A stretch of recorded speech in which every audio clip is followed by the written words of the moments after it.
A vector P makes an angle of 10 degree and Q makes an angle of 100 degree with the x-axis. If the magnitudes of vectors are 1 and √3, the angle made by the resultant with the x-axis is. So let us first draw the diagram of this situation. So in the first situation, it is given that vector is making angle 10 degree with the x-axis. So suppose this is the y-axis and suppose this is the x-axis. Okay. So in this question it is given that the first vector is making an angle of 10 degree with the x-axis. So suppose this is the first vector P and it is making an angle of 10 degree with the positive sides of x-axis. Now another vector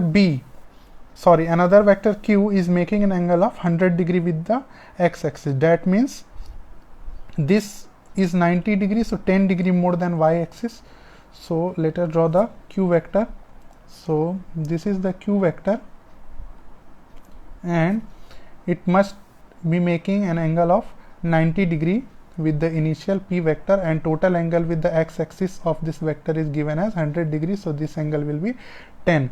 Now in this question we have been asked that if the magnitude of P is given as 1 and magnitude of Q is given as √3, then the angle made by the resultant with x-axis.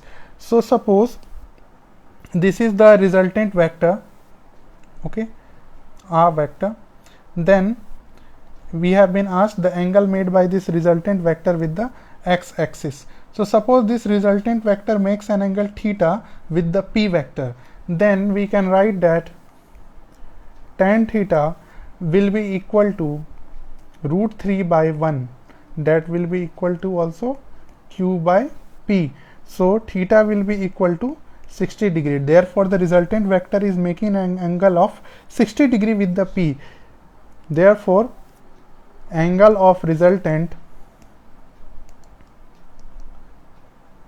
with x-axis will be equal to 60 degree plus 10 degree, and that will be equal to 70 degree. Therefore option number 3 is the correct answer of this problem.